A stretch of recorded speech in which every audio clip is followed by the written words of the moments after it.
Hello and welcome to Fireside Fairytales. If you've never been here before, my name is Rory and you are watching Varietal Literature's YouTube page, a cozy little corner of the internet for narrative and people who love stories, which includes me and a bunch of people who've already joined the live chat. So if you are watching live, feel free to jump into the live chat where Little Crop of Potatoes is growing, and they are discussing Tammy Morelli's birthday, which apparently we're a little late on, but nonetheless, happy birthday, Tammy.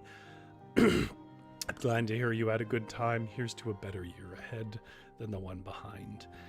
I see that we also have a good bit of folks in the chat. GS Jum Store, hello. Witchery, I was thinking of you this week as I was thinking about how I might make a return of the Varietal show. I've not really worked out what I'd want to do at this point. But I haven't given up on the concept. Let me put it that way. But it's good to see you. Jumpstore says, based on the title of this video, am I right to assume it'll be a soap opera level drama? Well, it's definitely a drama. It's a bit more men focused, though, I think, than soap operas usually are. Despite the title, you'll have to tell me at the end. I don't think it quite scratches all those soap opera itches, but it is quite dramatic. We'll talk a little bit about where it comes from and how it differs from our usual material in a minute. But if you are not watching this live, hey, good news. You don't have to listen to me talk about anything you don't want me to listen to me talk about, which is to say, down in the description below there will be timestamps that allow you to jump ahead. We're going to be reading two Scottish legends today. The one that is the title cards is the first one we're reading, called Princess.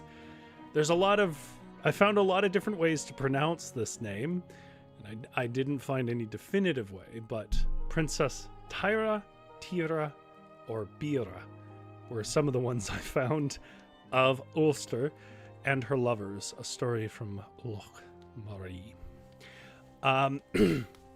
That is the first tale of the night. It is our longest legend, and it is the one that is referenced in the icon. If you want to jump to that one, it is down in the description below. You can jump ahead to the beginning of the story. Tammy says, thank you for the birthday wishes. Well, thank you for choosing to spend time with me each week. Witchery says, Wednesdays just aren't that good for me. I'm usually doing stuff. I miss you all, though. Yeah, that's okay. I mean, you've already said that the tabletop RPGs are the thing that you were most interested in, and I recognize that a lot of my subscriber base came in on that, so I'll get back to that. I found an interesting solo tabletop RPG that was like a Cthulhu thing, but I couldn't do it in a single episode. And doing multiple episodes is committing to like 5 people on the third one. But I may just end up doing that because I feel like the next stage is to do a little bit longer form versions.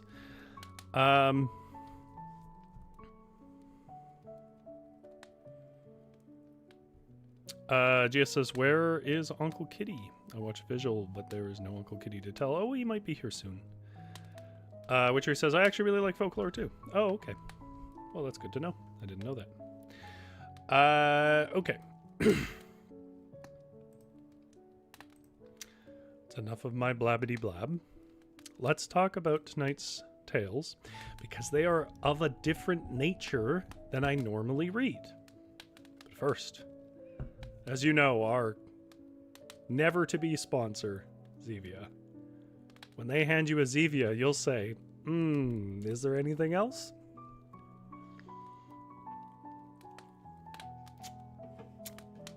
I guess if this is all we have. All right.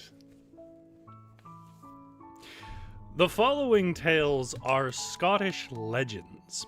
Now, there is maybe... You might be splitting hairs here, but there is a difference between a legend and folklore and myth and all these other things. But I would say that GS says, what's the Zevia flavor tonight? Grape. Which is really one of the better ones. Oh, Lizzie Rose is here. Hello, Lizzie. It's good to see you. And I will say, to some extent, you could probably just group all of it under folklore, because that's probably the umbrella it best all fits under. But you would be missing some key texture, and one of the key things that you're going to be missing is that a legend is a bit different in that, unlike folklore, where it's sort of understood that it probably didn't happen, even when it was being told, it was sort of tall tales that you believed, a sort of suspension of disbelief. Legends are things that probably did happen, or at least the characters are real, and some version of this event may have occurred. I mean, we can always assume the game of telephone that is storytelling over many centuries, that exaggeration is entailed. But this is a Scottish legend. The people involved in it are generally considered to be historical, as far as I can understand. I'm no great expert, so if you know better than me, do tell me. And for that reason, it has consequence on the narrative that I found very noticeable, and I think you will too. It unfolds quite differently than folklore. It unfolds quite differently than a modern story. It is odd in its structure, and does not go the directions you would expect even strange elements of folklore to go. It is also, and if you've zoned the rest out, focus in on this for a second, quite definitively not for kids. This is not a kid's story. If you watch this with your youngins, I don't know, watch a rerun of one of the old ones. Though I would say I don't know how much episodes I would really recommend, because almost none of them are really that appropriate for kids. Folklore is a saucy basin of narrative. But it's not going to be not for kids, and the reason that you might be hoping for the romantic intonations of the title, it's not a very romantic story, although it does come to revolve around a romance. The less I say on it, the better. But what I will say is I strongly doubt anyone in the chat is going to see the ending coming, because I sure didn't. But I didn't see it coming. But unlike a lot of the times when I don't see an ending coming, I don't think it's unearned. I think actually the narrative does give you enough indication of where it's going. I just didn't see it. So I'll be curious if anyone else does. Jumpstar says, oh yeah, there was yet more Zevia in my break room at work today. Who is bringing it in and not drinking it? Tammy says Jumpstar should just send them all to Rory. That's probably the only way they leave. No one is touching them. Oh, I don't know. You could water some grass with them, maybe. Okay. Well, actually, these stories are not the shortest. They're not super long, so I don't want to spend too much time talking. Hopefully the audio and everything is good. You can hear the music. Hopefully nothing is too loud or competing. This all takes place in Scotland. They are all Scottish. Lizzie Rose says, I won't see the ending coming. Challenge accepted. I am genuinely curious if everyone else will see it coming, and I just was maybe not paying enough attention, because I did not. But it's all in the Scottish Highlands, so we will be having our rain backdrop.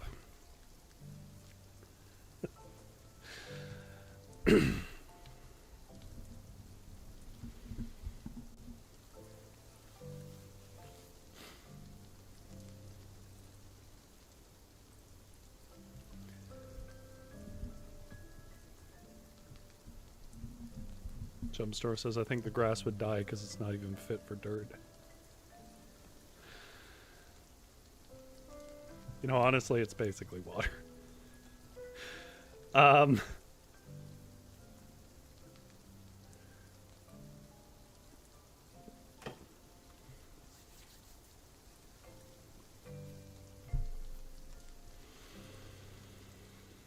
Oh yeah, I just realized I forgot who wrote this.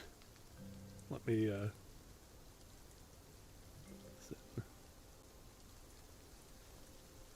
Lord Campbell, right? Lord Archibald Campbell? I'm gonna have to do it this way. Don't want to get it wrong.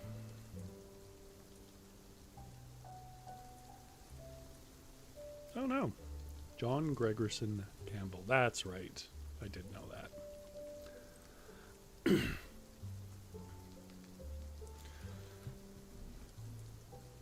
Our first legend of the night comes to us from a book who's had a few titles. The version I'm reading was called Clan Traditions and Popular Tales of Western Highlands and Islands, though I think it probably more traditionally is known as the Popular Tales of Western Highlands.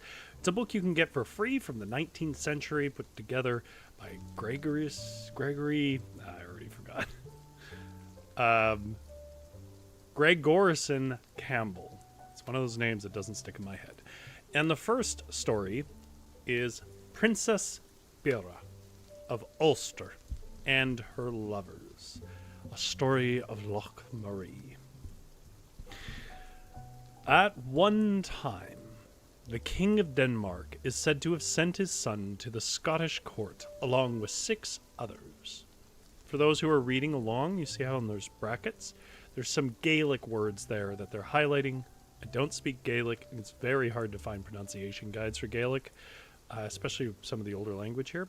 So I will be avoiding the bracketed Gaelic words. They landed in Katniss, where, as they came chiefly for sport, they began to look around for deer and other wild animals, and to inquire where they were to be found.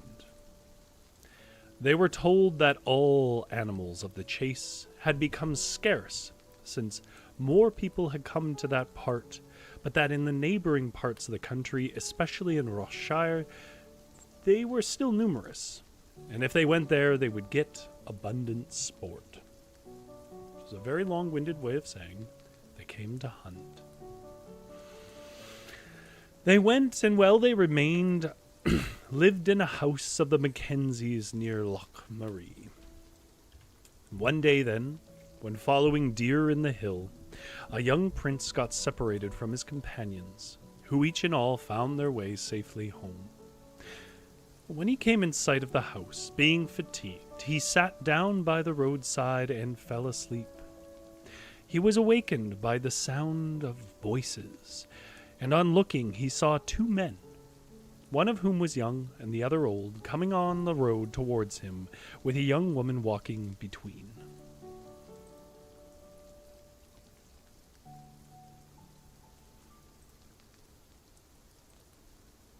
He got up, and as they were coming nearer, he was making out that he never saw a more beautiful woman.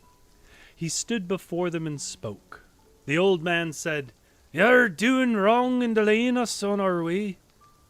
"Methinks," said the young prince, "that I am not doing anything out of the way, nor have I spoken a wrong word." Well, the old man got angry, calling him rough names, and said he was ill-bred. "It was not the way in which I was taught." The prince answered, "I have the blood of the kings of Denmark in my veins, and I am inclined to put your head as low as your shoes for your ill words, which I have not deserved." And when the old man heard this, he became afraid, and made excuses for the warmth of his temper he had shown, but said he was under vows to protect the girl from all intrusion. "The reason being that she is with us under the vows of the church by your father's command," and told him that they came ashore from the monastery of Marie and were to return before nightfall. "I would like well to know who the maiden is whom you befriend," said the young prince. "The name of the daughter is," said the old man. The old man answered, "Princess Thyra, of the house of Ulster in Ireland. Now let us pass." In the parting, the young prince said to the maiden, "As this has been our first mating, so I fear it is to be our last farewell." "I do not say," she answered. He went home, but after some days returned to the same place, expecting to see the same company, but no one came ashore from the islet that day. The next time he went, he waited 2 days in vain, and the third time 3 days. and returned home in the same way, ill-pleased at his mischance. He then resolved to go to the isle, if there was no way of getting to it. If there was a way of getting to it, rather. He was told that a man on the other side of the loch had a boat, and he went to him and got him to go with him. And on landing, the man pointed out to him the way to the monastery, and told him that he would come to a well, which he was to pass, not to pass till he drank of its water, and that the well was famed for its efficacy in every malady in which mankind is subject, and especially in restoring those who had lost their reason. And beside the well, said the man, there is a tree with a hollow in... Sorry, the hell that was. There is a tree with a hollow in its side, and no one goes past it without putting something more or less value in it.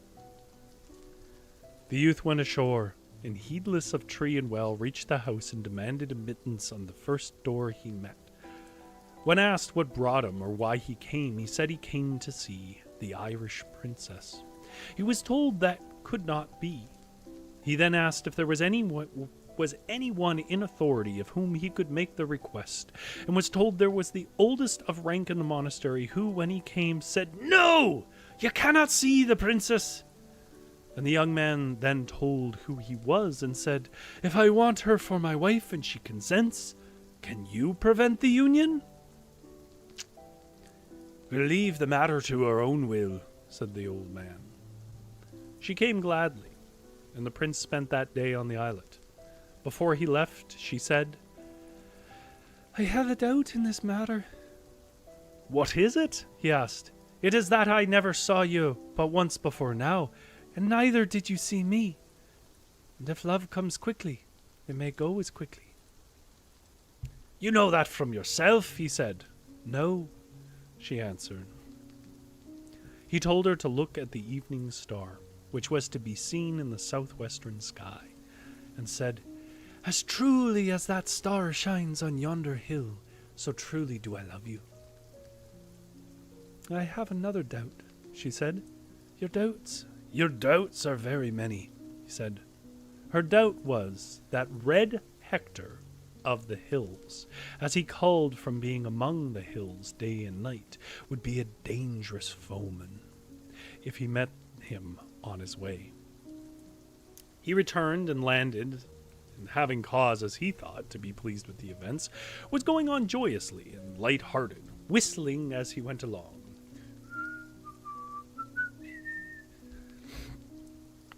He was not far on his way when an arrow passed close to his face.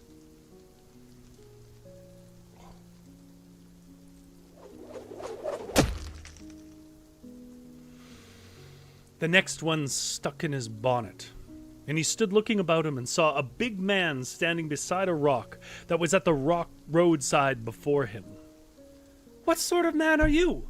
When you are going to make a target of me?" the prince said. "Have you never heard of Red Hector of the hills? If you have not, now you see him and will feel his skill. There is a matter to settle between us, which we can never be done but in one way, and that is that you kill me, or I kill you." And so they took their swords, and one each. Blood was shed. The prince then asked if there was no other way of settling the matter except by bloodshed. "Do not waste your speech, that you kill me, or I kill you. There is no other way," he said, and struck the prince on the side with his sword, and sorely wounded him. And he fell, and his enemy fled, while the wounded man kept his hand on the wound, but whenever he moved, blood spurted from it. And he was passing the night in that way till his tongue became swollen in his mouth, and in the midst of his agony he heard the drip of a streamlet in the hollow underneath where he laid. Well, he tried to move himself towards it, but could not, though he made every effort. At last he thought it was better to bleed to death than die of thirst, and by dragging himself along he reached the water. But before he got to drink of it, he fainted, lay beside the streamlet till next day. When those, the humane people who came ashore in the boat, heard his moaning, and recognizing him, took him back to the islet, where he remained unconscious for many weeks, during which his own men, who had been brought to the isle and the princess, attended him. When he recovered and knew that the maiden's constant care and watchfulness had helped restore him to life, he expressed much gratitude. "When you are up and well," she said, "it'll be time to thank me." He kept telling her every day he would take her to Denmark. One day then a ship was seen coming, from which a boat was sent ashore to take away the maiden, whose father lay dying.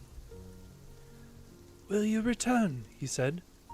"I will return," she said, "and you will not forget me among your own people." "Nothing but death will prevent my return." And you will not forget me among your own people. That's him.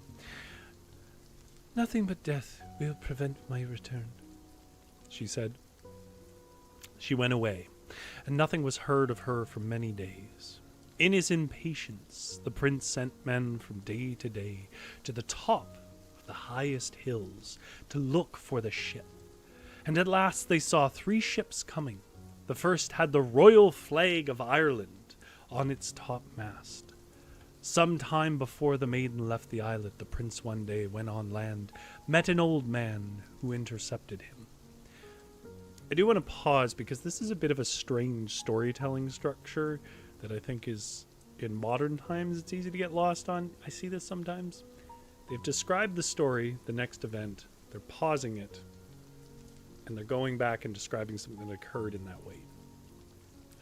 It's a choice. So we went forward and then backwards. The prince one day went on land, met an old man who intercepted him. His men bade the intruder to keep to one side of the road, but the man refused to be put aside, and the prince then asked him what his business was with him. "Do not speak so gruffly," the old man said. "I've come to you, as I am in need of shelter, to ask if you would take me into your service while you are here." "My burden is on others at present," the prince said, "and little an old man like you, with a staff in his hand, can do to help me. Have you a house or home?" "I had till yesterday. Today I have nothing. I had a house, a wife, son, land, cattle, and yesterday every beast that I had was lifted, except a stray sheep. My son went in search of it, fell over the rocks, and was killed. When his mother heard what had happened to him, she went to the place, and on seeing her son dead, she leapt into the sea and was drowned. And now I am left alone. If you'll take me with you, I will do you more service in the hills than a younger man can do." He said his name was Mackenzie. The prince took him to be with them while they remained in the isle. When the ships were seen, the prince went to the highest summit of the hills, taking with him among the rest that old man, who on their way said, "Delay till I tell you my dream." "I care not for dreams," the other said. "Will you not listen? For I dreamt the same dream 3 nights after each other, and it was that she was dead." "We wish to get joyous news, and you've given us instead news of sorrow," the old man then said. "I will go to the ship, and when I reach, if all is well, you will see a red signal. And if sorrow awaits you, it will be a black one." He went on, and on reaching, she was there. She knew him and asked if all was well, and he told her, and she said, "He is impatient for news." He then persuaded the princess, against her own will, and the advice of those around her, to show instead the death signal, saying the joy of seeing her living would compensate her lover for the deception. Well, when the signal was seen by those on land, the prince said he could no longer live. He took his dagger from its sheath, and he killed himself. When the princess reached the shore, Those who met her told her how her lover, believing that she was dead, had killed himself. She asked where he was, and said that no seen or unseen power could prevent her from taking a last farewell, and that she would go alone and do no injury to herself. And when she was going in, where the dead body lay, she noticed that someone was following her. Turning, she saw that the intruder was the old man. "Wretched Dougal, what evil advice you gave me!" "That is not my name," he said. "I am Red Hector of the Hills, and this is my revenge." And he killed her with his dirk. He then disappeared, was never seen or heard of in the country after that time.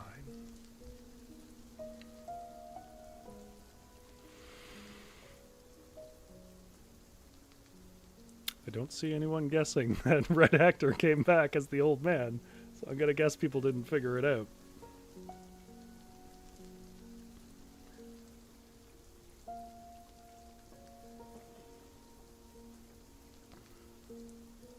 You'll notice that it is...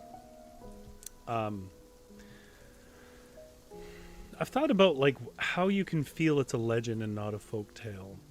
And I think this is like the third time I've read it now. I think what stands out is that the motivations are more emotional than conceptual. You know, usually when you're constructing folklore or something, there's like a very clear like material gain or enemy or something like that. But in this story, you know, it's this weird guy and his jealousy, right? Which makes sense in human terms. We know this kind of stuff happens, but it doesn't happen very often in folktales. Lizzie Rose says, "OMG, I did not see that coming. That was good." I agree. This is a good story. Genuinely, like, I think all the stories I read are interesting, or I wouldn't read them. I think sometimes they have obvious flaws, but they have a lot of really original ideas. But they rarely... Narrative structure is really where things have grown over the years. This one is really solid. It's a good twist. You don't see it coming. It doesn't feel unearned. There's one more tale. It's a shorter one. It's very strange, but it's also very compelling. It's barely a tale. It's very strange that it is a legend that has lasted this long.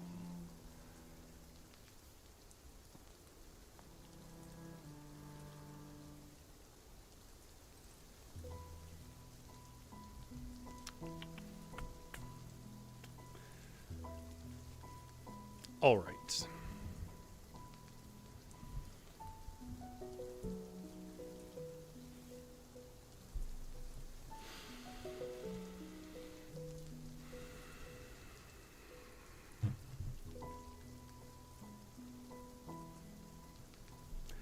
Our second legend of the night also comes from clan traditions and popular tales of the Western Highlands and the Islands. From a man whose name will never stick in my head, I apologize to his spirit, Reverend John Gregerson Campbell. It comes from the same book. It's called Garlatha. Again, probably not how that's pronounced, but I could not find a solid pronunciation guide for it, so I apologize. This is a grim story, but more in a very quiet, weird way. But, you know, it's not for everybody. If you're not in the mood for something kind of tragic, this whole stream ain't for you. That's my warning. At one time, it is said, the outermost of the Western Isles formed 3 separate and independent possessions. The northern part of the Long Island, Lewis, was held by one Kenmul, who was king, while the southern portion, Harris, was owned by a prince, and another king, one named Callaghan, or the Thin One, possessed Ust, which is further south. In this way, Lewis and Ust each had a king, while there was only a prince in Harris. This prince, who was famed for his courage and bravery was held in great esteem by those on his land for the good advice. They readily got him and the benefits he conferred on them. He discouraged bickerings and jealousy among his subordinates and neighbors, and spread among them a knowledge of many useful arts. He encouraged manual labor as well as manly exercise and the recitation of poems and romances. Put that in my on my tombstone. He encouraged manual labor as well as manly exercise and the recitation of poems, romance, etc. His wife, Garlatha, was not less namely for her goodness to those around her, among whom she promoted thrifty and industrious habits, and taught the use and methods of preparing different kinds of roots, grains, and plants for food and healing, and to be kind and tender to the weak and infirm, and to live good lives. I'll be honest, a lot of this doesn't come to matter. In this way, the people on their land were contented with their condition and sought no change. Garlatha died, it is said, about 800 AD. Reminder, these are legends. These were real people. A long time ago, but whatever it was, she went away, and it was not to be helped, leaving an infant daughter who was named after her mother, Garlatha. As the girl grew up, it was seen that she inherited her mother's good gifts, and the people were equally well pleased with her. In time, she began to be spoken about and heard of, and was sought in marriage by numerous suitors. The king who ruled in Lewis was eager in pursuit of her, and crossed over to see her. The ruler of Ulster came on the same errand. One day then her father said to her, "Daughter, I wish to see you married before the end of my life comes to a good man, and I'm looking to see which of those men who come to see you is the most suitable, and I see that it will suit you best to take him who is in Lewis." Well, his daughter preferred the one who owned Ulster, but by her father's advice, word was sent to the possessor of Lewis to come, and that he would get her. He came, and being well pleased with his reception, every arrangement was made, and they were married. Afterwards the bride said to a maid, "You will go in to the entertainment, and among the company I'm going to hide myself." This was done, and the company sat at the feast without the bride, for whose coming a long delay was made. When it was seen that she would not return, the question of what had become of her or where she was asked of everyone, but no one knew.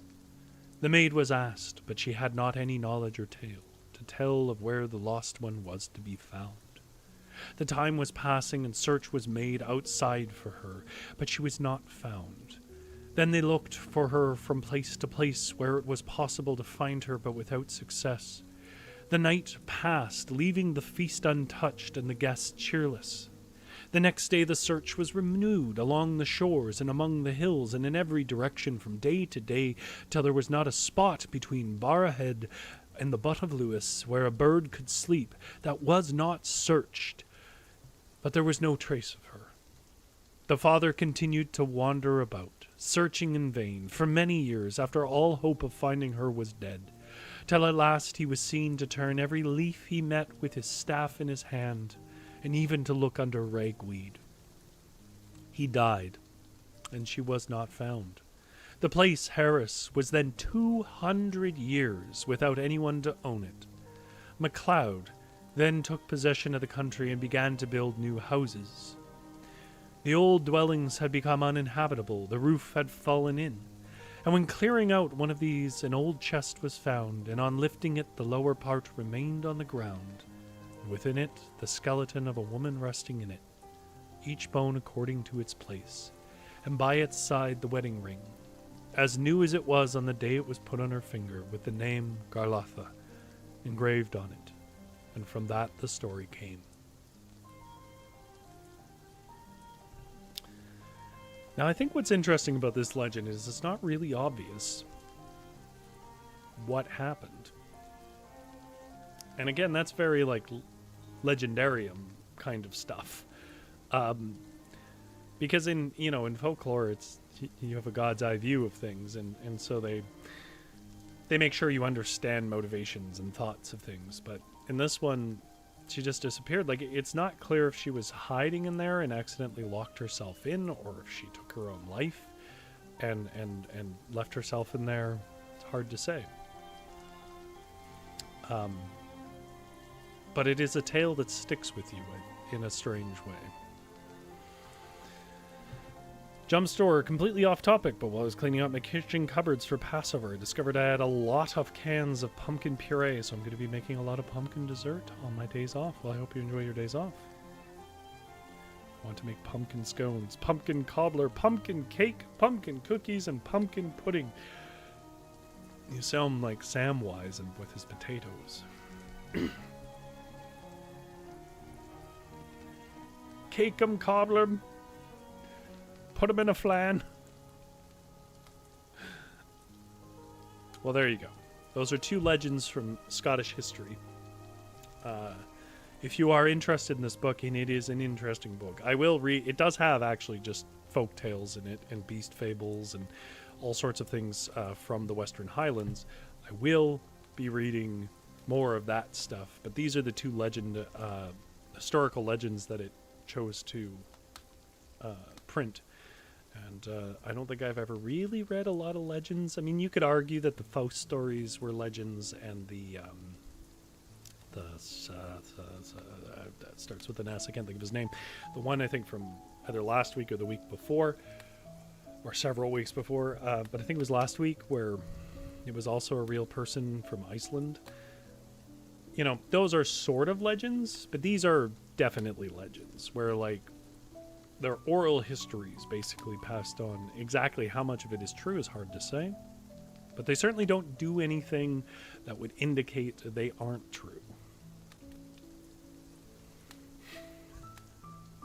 Some store thought my Samwise reference was funny. GS says it is a haunting tale. It is. It is. I think what's so haunting about it is it's so grim and dark, and yet there is no answer. And so much of life is that way. So anything that reminds you of that is a bit dark.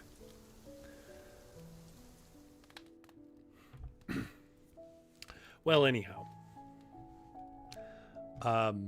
I hope you enjoyed the stories. I certainly enjoyed reading them. They were, again, Princess Thyra of Ulster and her lovers. A story from Loch Marie and Garlatha. And they're both from Popular Tales of the Western Highlands, which is an excellent book. It's really good to see so many people in the chat this week. People I haven't seen in a little while, or at least haven't seen much. Thank you so much for joining us as we read these stories. And I'm envious of all your baking that you have described in the chat between Tammy and Jump Store and the rest. Maybe I'll do some baking of my own. Anyhow, I will keep your fire warm.